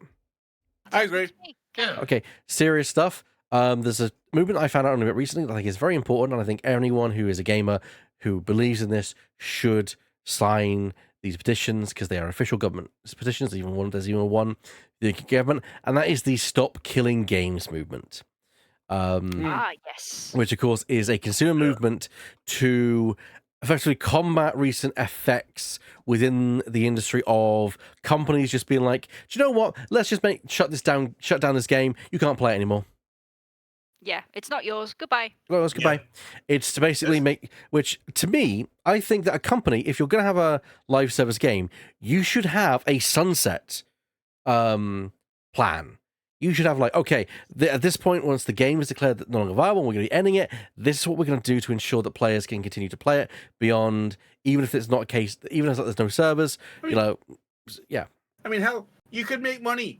You could make money on sunsetting your game. So that, right, we're sunsetting the game. We're not going to run the servers anymore. But if you pay us, say it's a free-to-play game or a live service game, if you pay us, we will sell you the software to run a private server. Yeah. Yeah. Honestly. Yeah, like I'd say, if you pay us, we'll give this the server. If it's a game with content, I'd even say like, okay, give us a monetary amount that's a reasonable amount, so maybe like 20, 30 quid, and say that will give you everything the game has ever had. It will unlock everything, just a blanket everything. Nothing blocked behind the screen, everything. Sure, people will get mad that, oh, the big favorite thing they got unlocked early on. My response is, you've had that for X number of years. You've had your time being super duper special. Let the games are being sunset. Let people have their fun, But yeah, It's like, Agree. there is a website, stopkillinggames.com, where you can find petitions for both the European Union and also there is a UK government petition as well. So I advise anyone, if they can, to sign up to get people to actually look at this, because it's very important, I think. you drop links in the chat if you've got them. I will indeed drop links in the chat. There you go, stopkillinggames.com. You can go there right now if you're an EU citizen and sign the EU petition. If you're a UK petition, there's a petition to the UK government there as well. And there's also a French, so if you're French and own a copy of the game The Crew, in a capacity, please consider following a guideline submitting information that may be sent to the UFC Cour Consular. I guess it's probably some kind of a watchdog. But yeah, effectively, Vive la France! Vive la France. It's very good that we do this. And to be fair, if someone's going to do it, the EU is probably the company to do it, because it's such a big market that a company just can't be like, okay, well, we're just going to not sell to the EU. Really, you're not going to sell to the European Union? Yes. The entire European Union. Because that's what's going to happen in these games. They'll be like, okay, we won't sell this game to Australia because they don't allow this. I mean, that's what happened with the GDPR. Like hundreds of companies thousands of companies had to change how they handle data specifically to get around the EU thing. Like, oh, they can continue screwing off like the US customers, but for the EU, they had to move everything around to make sure it was compliant. Yeah. Some people say, oh, they're just going to stop selling to the EU. They're not going to stop selling to the EU. That money, yo. That is There's too much money on the table. There's way too much. You're leaving a lot of people may say, oh, but the money that it would cost them with the money they could save. Absolutely not. That's too much. No. That's guaranteed money they know they can get. So it is definitely not going to cost like that much to just like rearrange a couple of things, and like maybe in the long run they get more money from it. And I'm not saying to game companies, I'm not trying to be unreasonable to gaming companies to say that you must run the service for this game in perpetuity forever.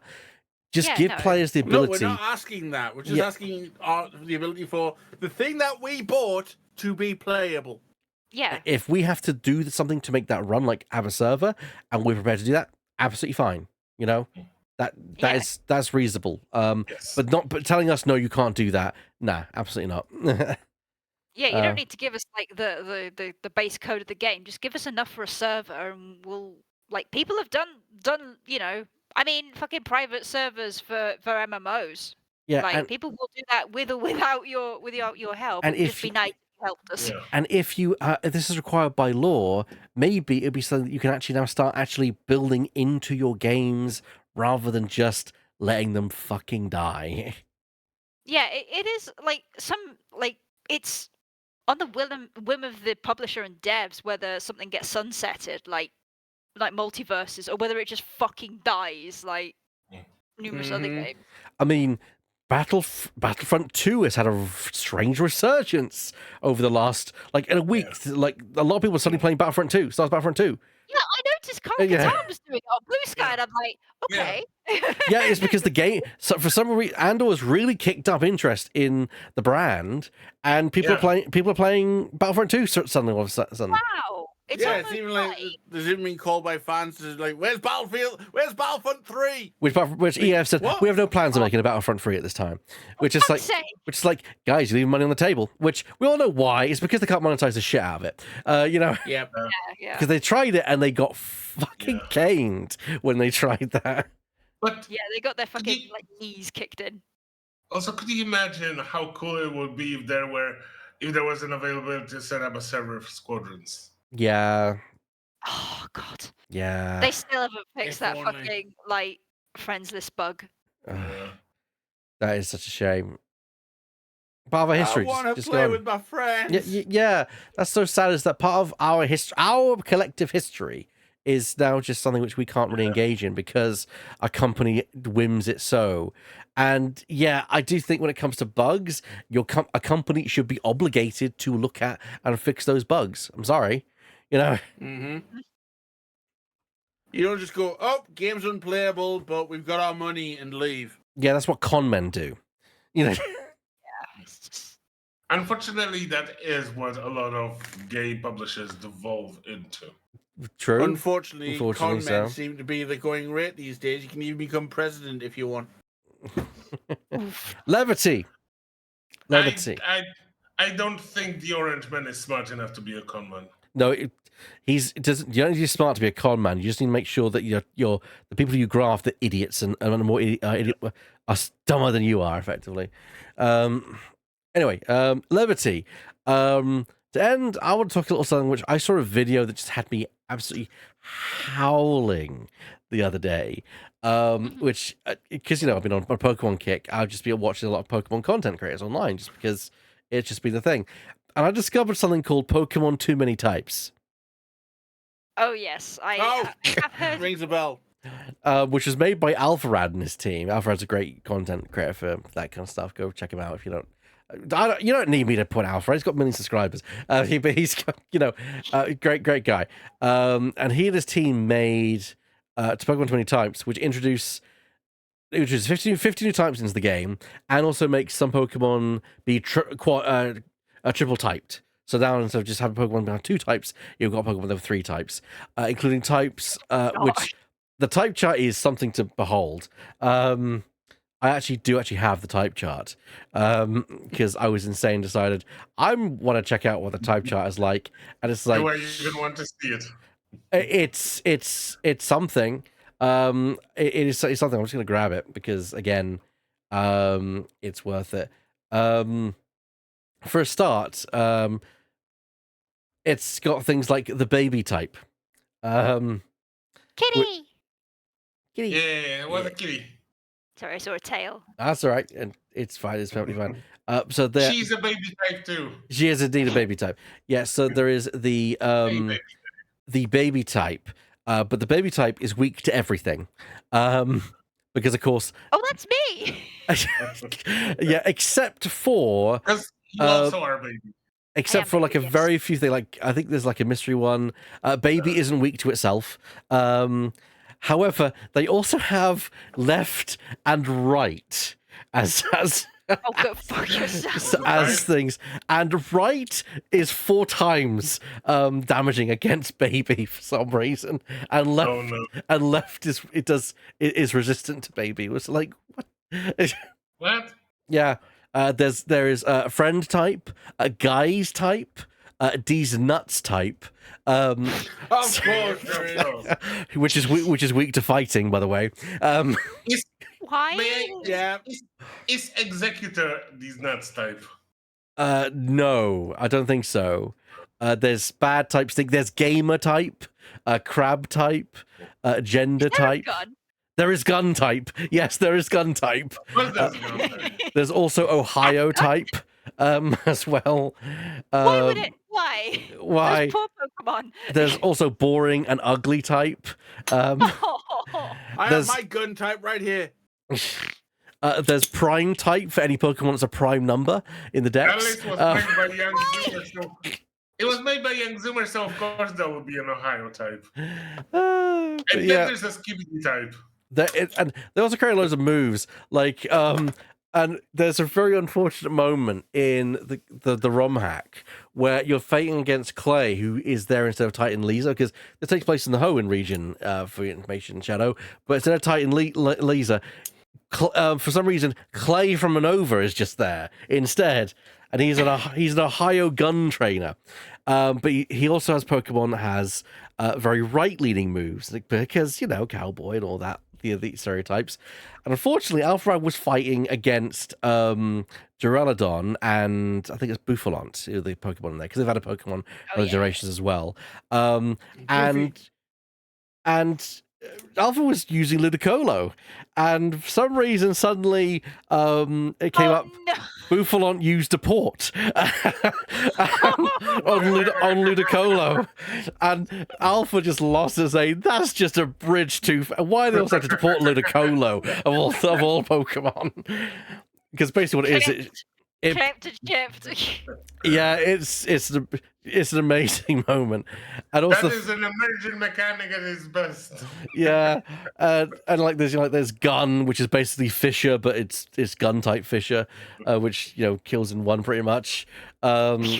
And there's like Rodeo where you hear like yeah before it attacks, and like the game is crazy, and you can actually play it. It is actual ROM hack that you can actually download and play. And again, the type chart is just crazy.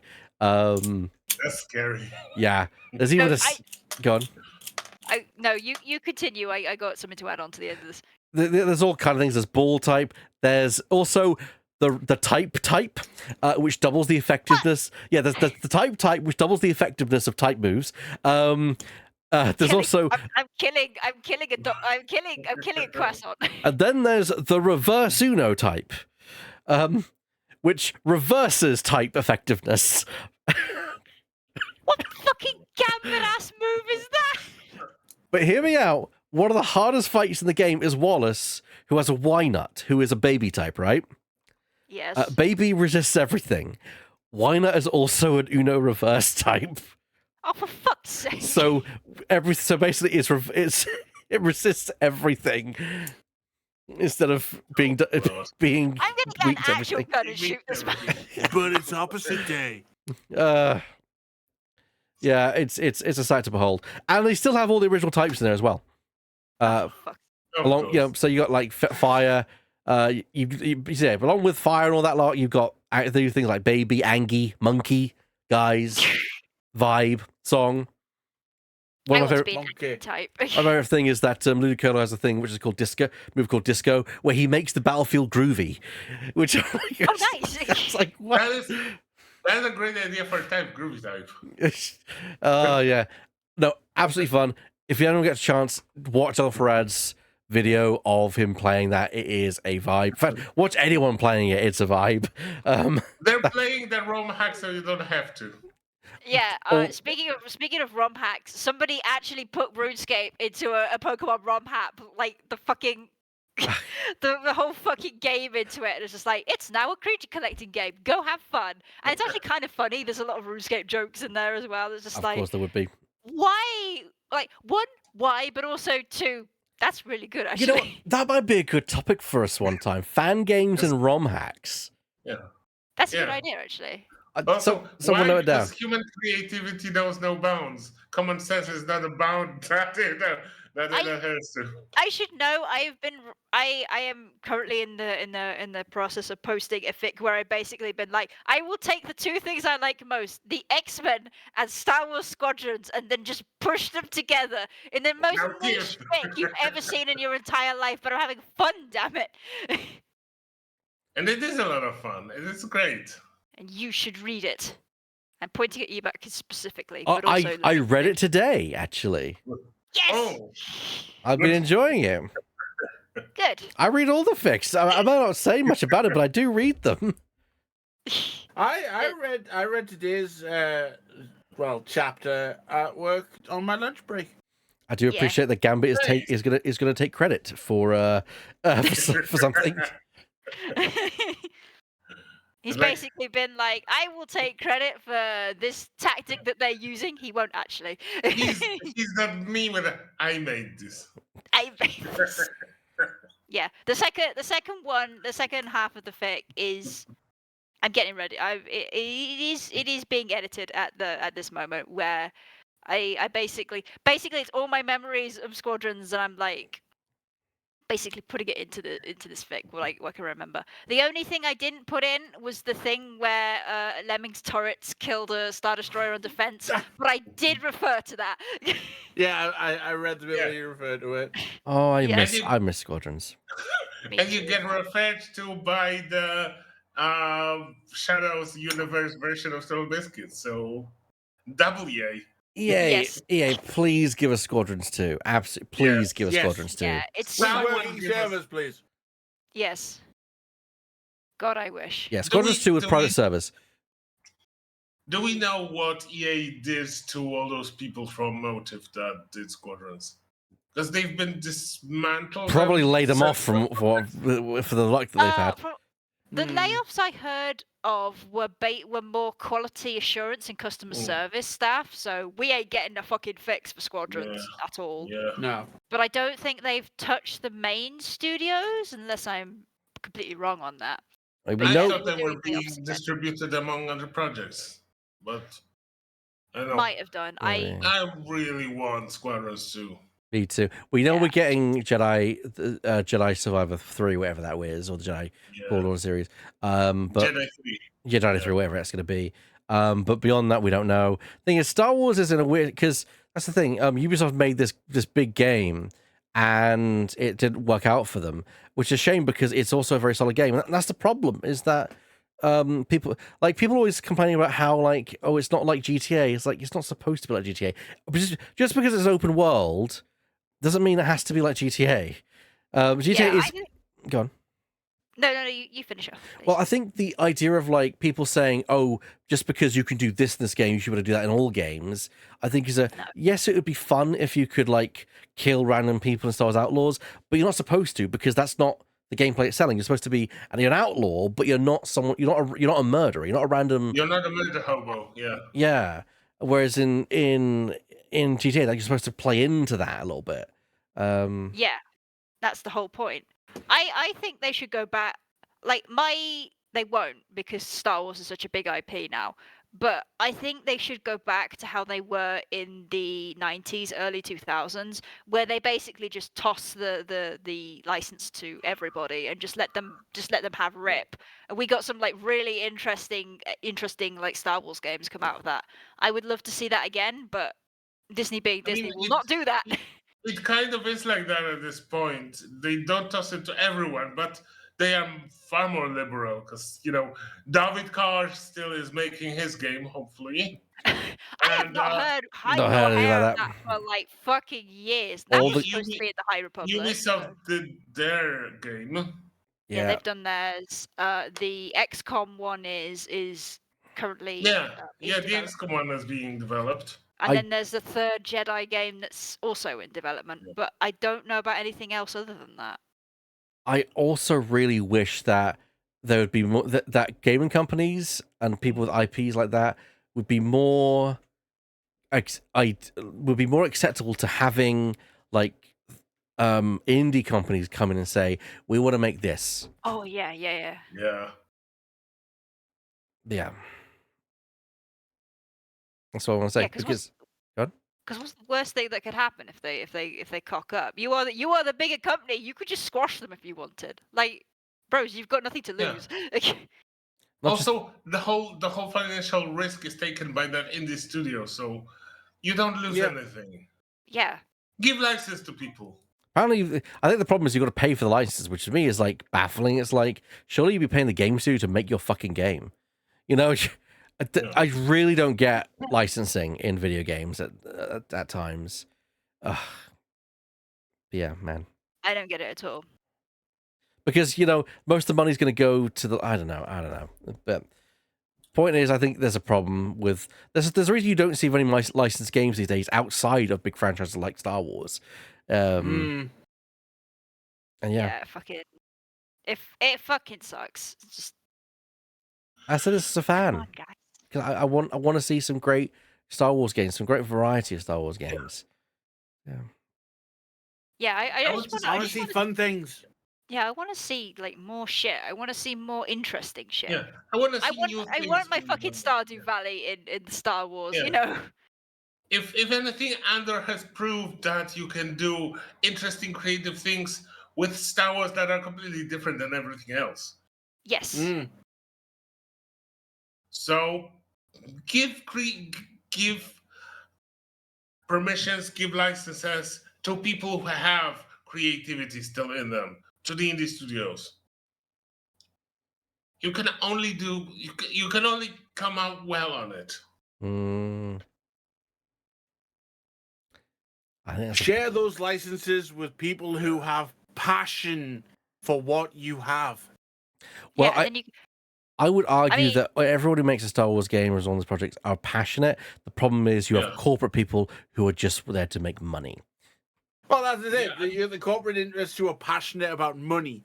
I mean, Yeah. passionate about the source material. Yeah, Yeah, true. I mean, Yeah, when you yeah, sorry, go ahead, John. I mean, that's what happened with Baldur's Gate 3. Like, Larian managed to get the D&D license off Hasbro for a bit and Yeah. made an absolutely cracking fucking game. And now Hasbro's just like, oh, what? How Oh, do we not make any shit. more money from this kind of thing? And it's just, I think, like, I'll be real. If Hasbro could like just fucking explode as a company, that would be great. I'd Yeah. love that. Go fuck yourself. But yeah, you are right, El, in that the people who are working on those games, they were absolutely passionate, and we can see in all the details that were in the Star Wars Outlaws, and all the details that were in Jedi Survivor and Jedi Fallen Order. But the problem is those people are the artisans, the workers that work under the execs, and the execs are passionate about money only. They Yeah. don't care whether it's a Star Wars game or a new line of sneakers. They just want money. Yeah. I think that's a good place for us to end it, don't you? Yeah. Yes. Yes. I'm slowly descending into the darkness. All right then. My Thank you. drink's empty. And so is mine. So yeah, that's a good sign. Yes. Night 2 shall fall into dark side now. Well, with that, everyone, my name's Benny Back, and I've been joined, of course, by Bert, Lemming, and Shadow. Thank you for joining us here at Scratching with Scratching Image, and wish you a good night, everyone. Alexa, If we're going to the light dark off. side, good night. Good night, everyone. Good night. I'm not turning my light off. Night. Otherwise, it would be my monitor. I'm only lit by my monitor at the moment. Yeah, That's me fair. too. It's very bright. Bye-bye. Bye. Bye-bye.